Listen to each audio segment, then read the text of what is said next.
Okay, so here's some takeaways that I want to give you following Oklahoma's destruction of Texas Tech and all that's coming up after the bumper. What do you mean you don't subscribe to my son's YouTube channel? Mama, no! Just snap the damn ball, RJ. What's up, kinfolk? It's RJ Young. I'm not on a step mill. Consider hitting the like and subscribe button because I upload a video every single day. It's always OU related, college football related, sports related.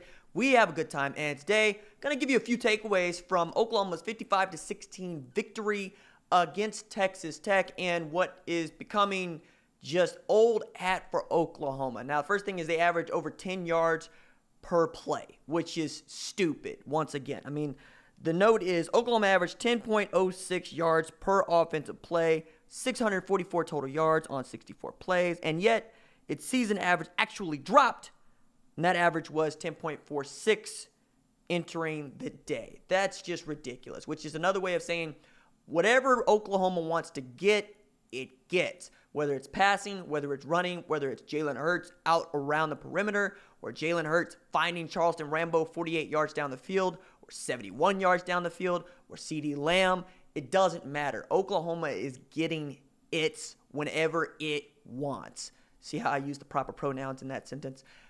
Point there is this is becoming, we're getting spoiled by all of this, right? Because this is not how other offenses operate, not even close. To talk about Oklahoma is to talk about, hey, how come they only rushed for 200 yards in this game as opposed to 300 like they've done in the last three? They've also put together 600 yards of offense in 4 consecutive games. That's just ridiculous, but you knew that, right? The Sooners top 600-yard mark every game this season. It's the first time in school history that they've registered 4 straight 600-yard games. Again, 600 is like the new it's the new 400. Remember when it was a big deal to get 400 yards of total offense in a game? Like if you thought that you got a 300-yard day passing and then maybe you had a 100-yard rusher, that was pretty decent. Let alone that you have a 400-yard passer, 2 100-yard receivers, 100-yard rusher, and you're not even breaking a sweat. I mean, it's kind of getting, well, you didn't have a 100-yard rusher, but you get where I'm going with this. I mean, Jalen Hurts, I think, by himself had 9 for 70 and like 2 TDs. You know, he had the pick, and we can talk about that at length. As a matter of fact, I charted this game with him passing, and I really want to get to that segment because I'm actually excited about it because obviously picked a pretty good one with Jalen Hurts throwing for all the yards. Next thing and this is, the headline. OU entered today ranked 7th nationally in allowing opponents to convert just 24.7% on third down. Sooners held Texas Tech to 1 of 14, 7.1%, which is also gets better because they did not allow Texas Tech to convert a third down in their first 8 attempts. And when that happened, it was the ones were basically off the field, right? And we could also throw in here that Jalen Hurts outgained the Texas Tech offense by himself once again, something like 485 yards to 314 yards, which is ridiculous. But I'm beginning to really see what this Grinch defense looks like.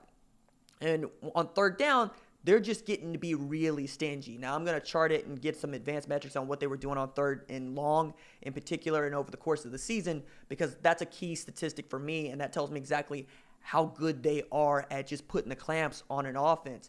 Now, they haven't really faced an offensive juggernaut, right? We're talking about Houston, who ain't very good. Matter of fact, they're so bad that their quarterback decided to take the year off, all right?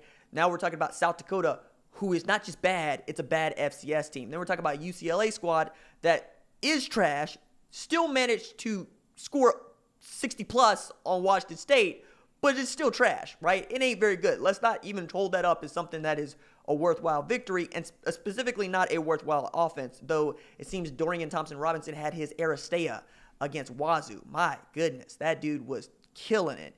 Not to say nothing of Anthony Gordon throwing for like 9 touchdown passes in the school record, but that's a different game.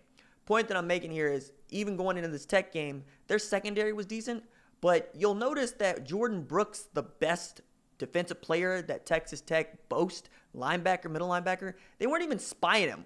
Like I thought they would use him to spy Jalen Hurts. No, he got a 1 count and then he just went to try kill him, and Hurts can see that. He could pick apart your defense if that's what you're going to do. I thought at least you might give him a 3 count and then tell him to go.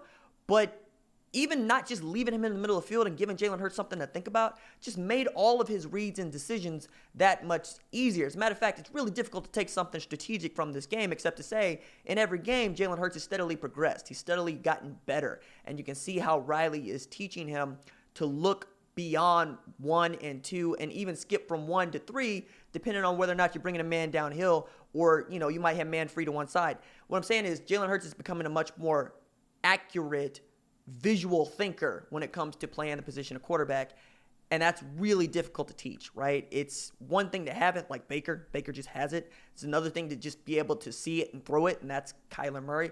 Hurts, we're getting to see over the course of his career how he's become much more of a passer and less of a butcher, but he's still got some butcher-like tendencies. Like, let's not pretend that he didn't overthrow some people and he didn't put everything on the money. That said, his passer rating is stupid, and that's kind of the next takeaway. Let me get this thing open back up. So Jalen Hurts posted a passing efficiency rating today against Texas Tech, according to this later that night, of 249.0. It's his fourth mark higher than 245.0 this season. No other FBS player since at least 1996 has recorded more than 2 games of an efficiency rating of 245 plus, minimum 18 attempts in a season. Again, otherworldly number, especially when you take into account the record is right around 200, right? And anything above 200 is otherworldly, right? That is godly-like status. And there's been a few guys that have hit that number even over the course of this year. One of them off the top of my head, Joe Burrow. Another one off the top of my head, Tua Tagovailoa, right? All guys that we expect to compete for the Heisman, to say nothing of how Justin Fields just could destroy Nebraska and still might not figure into the top 4 when we're talking about Heisman Trophy winners, depending on how you feel about Jonathan Taylor, right?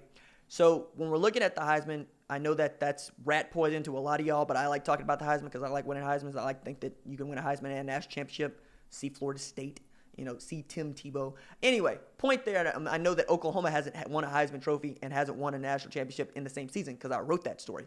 But, never had a grad transfer show up and win the captaincy and start as quarterback at Oklahoma. So, this could be a year first. Point I'm making here is that even though he's not as accurate as I would like him to be, receivers are catching the football, right? Charleston Rambo kept running, found the ball, bounced off of people, went to the house. CeeDee Lamb caught the ball, breaks the tackle, goes to the house. You can see Jaden Hazelwood out there making plays. Austin Stogner out there making plays. Trey Sermon out there making plays. And if you have playmakers around a quarterback like Hurts, you see what this looks like. And I think the one-to-one here is actually the Dallas Cowboys. I know that there's lots of people that don't like the Dallas Cowboys, but follow me.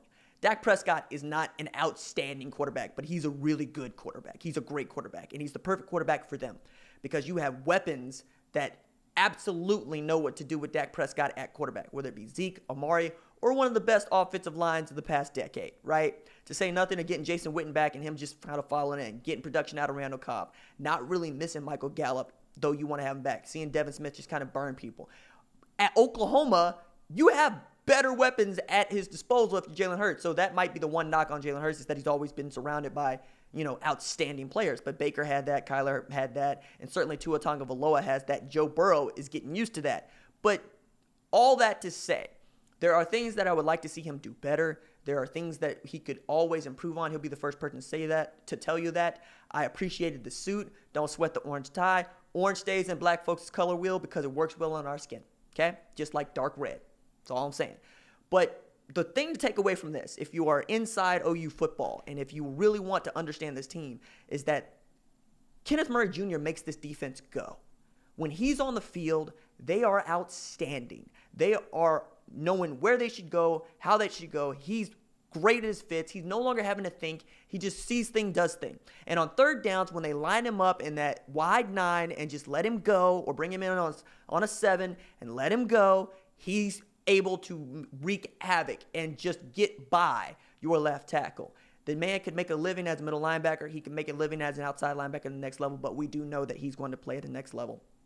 And I've heard that from more than one NFL person. I'm fortunate enough now to be able to talk to some folks, not even just via text, but just face-to-face, and get a sense of what they're looking at and kind of bounce off of them what I see and back and forth. And one of the other things that I thought was interesting is that even with this great third down number, the defense doesn't really do a good job of disengaging from blockers when those big runs were happening and you had to see Delarian Turner-Yell make a play, right? Run down somebody. That needs to get better. You need to get better about your technique about getting off of blocks, particularly with the secondary. I know that the secondary is a sore spot for most people, but Parnell Motley has been playing his butt off for 4 games.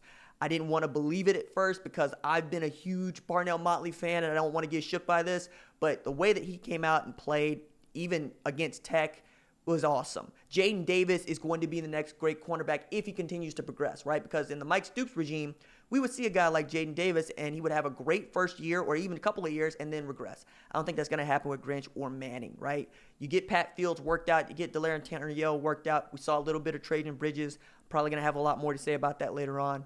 He didn't look great, but it was great to get him out there, and Alex Grinch spoke to that, right? So there's a lot of good things to take away with this, but the first thing that I want you to take away is 1 of 14 on third down and just 16 points given up, all right? I know the 55, I know Jalen Hurts, and I know national folks and people that just kind of casually watch OU football are going to talk about Jalen, and they're going to talk about the wide receivers. But you're smarter than that. You know that the defense is coming along. You know that you're still seeing them 2 platoon in because they need to build depth, but the gap is wider. That's why when Kenneth Murray Jr. is on the field, they're just a better unit. All right, that's it for me. Doses.